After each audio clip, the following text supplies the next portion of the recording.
motivation isn't real. Motivation is not a real thing. People who train every day don't want to train every day. They are not motivated to train every day. They are something else. Motivation is the wrong word. They are not motivated. It's called discipline. It's called being a man. It's not about feeling like doing it. If you only do things you feel like doing, you know what you end up doing? You end up sitting around with a belly drinking soya latte bullshit. That's what you end up doing if you only do what you feel like doing. You have to wake up and say, I don't feel like training, but I must train. I will only drink water. I will stop being a loser. You need to do what you're supposed to do, not what you feel like fucking doing. That's the difference between a man and a fucking child. You do not become a man doing what you feel like doing. You become a man doing what you're supposed to fucking do. It's your duty. It is your duty to not be a fat piece of shit. You don't get anywhere in life without discipline. You don't get to just play video games and get rich. You have to turn up on time, look good, be sharp, be funny, be smart, remember things, charismatic. I come from the era of discipline. I come from the old school ways. So you're in a world now where you can just, without discipline, stumble your way to success. Congratulations. But truthfully, to be truly a man, the absolute true marker of a man is his ability to do the things he doesn't feel like doing. What else is a man good for if you don't do things you're not supposed to do? What would that make you if you sit around and only do what you feel like doing? What would that make you? So it doesn't matter if I'm happy or sad, I will still go and do X. That is my job. It's my duty as a man to do X. So that's what I'm going to do. Somebody said to me before, they lack energy and they lack motivation. And I said, nobody lacks energy and motivation. You just focus it in the wrong directions. I would guarantee if you find a person who lacks energy and motivation, he's trying to get girls all day, he's messaging girls on Instagram all day who ignore him. I guarantee he gets road rage when somebody cuts him up. You get angry and you have energy and you have motivation when somebody pulls in front of you in traffic or when you see some on Instagram, but you don't have motivation to do anything else. You don't lack energy and motivation. It's pointing in the wrong direction. We all have an innate energy inside of us. We all have a life force. And most people are just directing it in the wrong direction completely. And that's why we're getting decimated in real time. The Matrix has come along and it's distracted us all with bread and circuses. I refuse to sign up to things that don't directly benefit my life or benefit the future for my children. I don't think if a sports team wins, it's going to benefit the future for my children. And I don't think if I jump up and down like a fucking ketamine-taking peasant in a concert, it's going to benefit my children. You have 10 years left to save your bloodline from eternal slavery. And you lack motivation? You are born to lose, sir. All of your ancestors who fought saber-toothed tigers should have just laid down and died because they fought their best for you to be born so you can jack off the Pornhub during the last few years where you stand a chance to save your last name from eternal serfdom. You are and you deserve to be poor. The last thing you should lack in the mess of the world today is motivation. And I'm telling you as a rich man who made it out, I can see the gap is closing. So you should certainly see it. I'm above in the clouds, looking down on the hole closing in. You're down below, looking up, watching it close, and you lack motivation to build a ladder. Maybe government will save me. Maybe if I vote for the liberals, they'll give me money. Fools. The last thing you should lack in the world today is motivation, because truly people are running out of time. Well, I think that envy is designed to motivate, but the Matrix has taken envy and it's corrupted it. So I've told this story on other podcasts before, but I've been an envious person. I've told this story because it was so pertinent to me about how most people don't care. I was walking to school, and I used to have to walk about an hour each day to school, and it was raining, and I was walking. And I was walking with 3 of my friends in a Ferrari. Pull up at the lights, made a bunch of noise, and I was standing there, and I watched it, and then the light went green, and it tore off. I said to my friends, I was like, bro, how do we get Ferraris? My mom is on a council estate, single mother. She raises 3 kids on 300 pounds a month. We can barely afford food. He has 200 grand for a car. Something is broken. None of the teachers at school have Ferraris.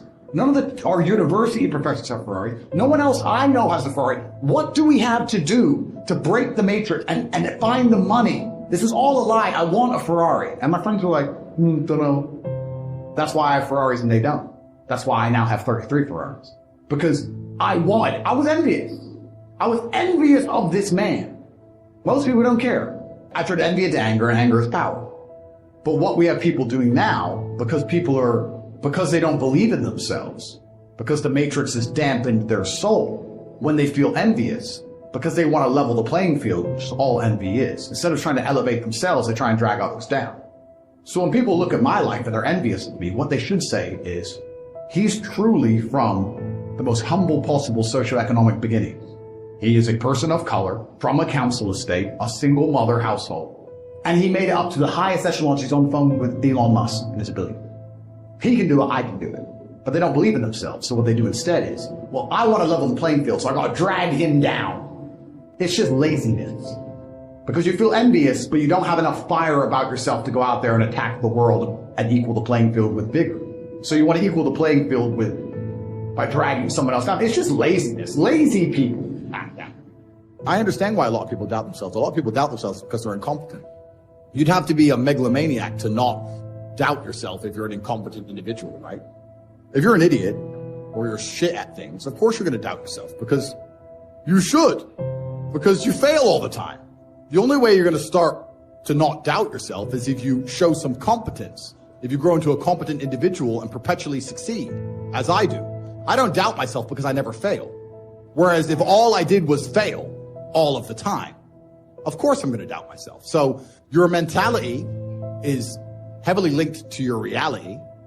And the fact that most people have such weak mindsets comes from the fact that they have a weak life, a weak body, a weak social circle, a weak network, a weak bank account, a weak relationship, and then their mind is weak. Well, of course, if you were strong, if your woman would never leave you no matter what because she idolizes you, then your mentality would be strong. Your mind would be strong by extension.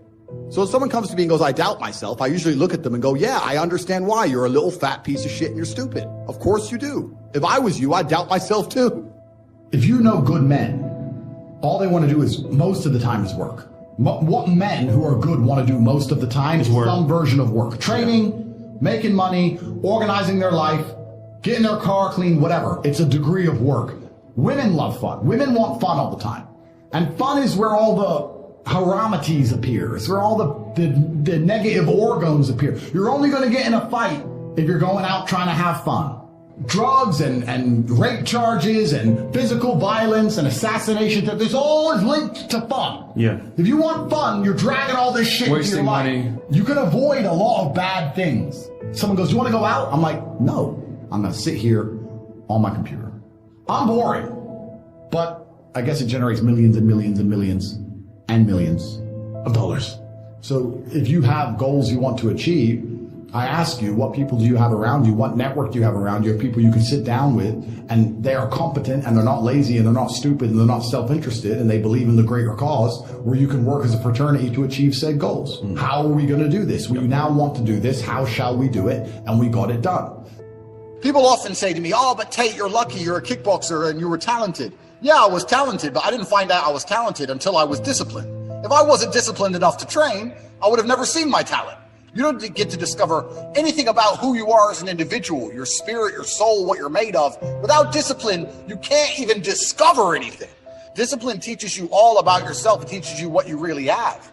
You know, there's a whole bunch of people out there that might be the best pianist in the world, but they've never had the discipline to learn piano. So nobody knows. I make millions and millions of dollars, and people look at me and go, oh, but how? And I'm like, what do you mean how?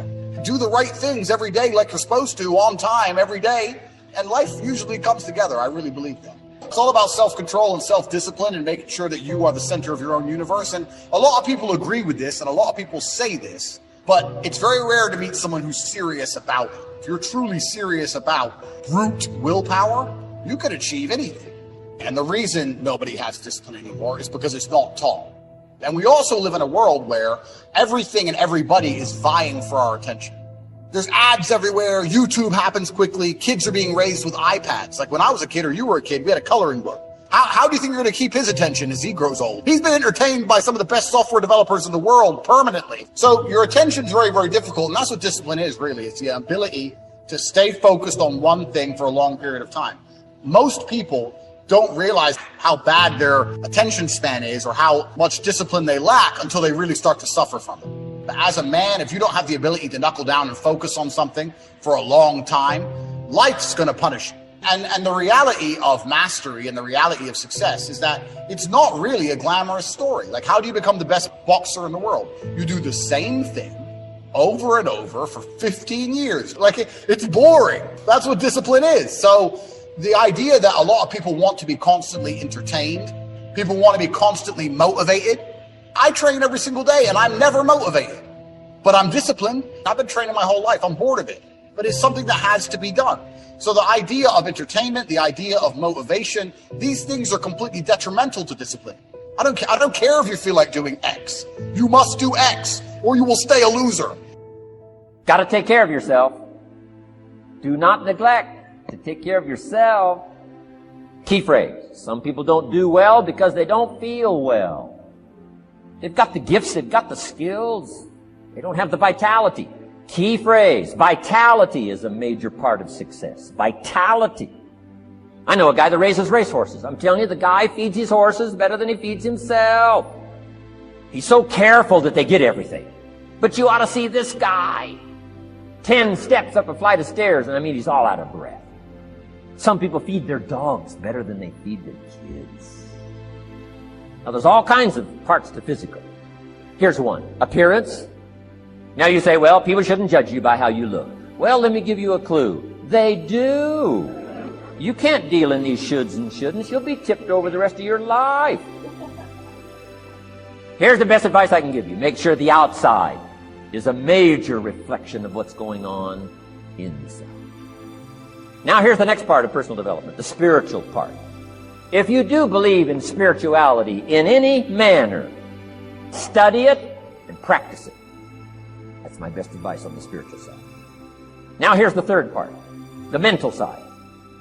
Learn, study, grow, change. And the human development takes time. The little wildebeest. Guess how much time it's got as soon as it's born to be able to run with the pack so it doesn't get eaten by the lions? A few minutes. But the human baby, after 16 years, we're not sure. Unbelievable amount of time it takes. Here's also what takes time, and that's your mental development. Feeding the mind. Some people read so little, they got rickets of the mind.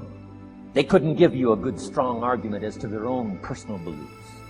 To develop the philosophy and also be able to defend your virtues and your values. You need a good library. Get a library started. It'll change your life. Any home over $200,000 has got a library. Why do you suppose that is? Does that tell you something? Does that educate you at all? It doesn't matter what size home. Take your present apartment, clean out a closet, call it your library, and start acting intelligent. Let your library show you're a serious student. Next, keep a journal. Write all this stuff down. Don't trust your memory. If you're serious about becoming wealthy and powerful and healthy, cultured, unique, keep a journal. If you listen to something valuable, write it down. If you come across something important, write it down. Write it down. If you got a glimpse of Mr. Rohn's journals, you'd have to say he is a serious student.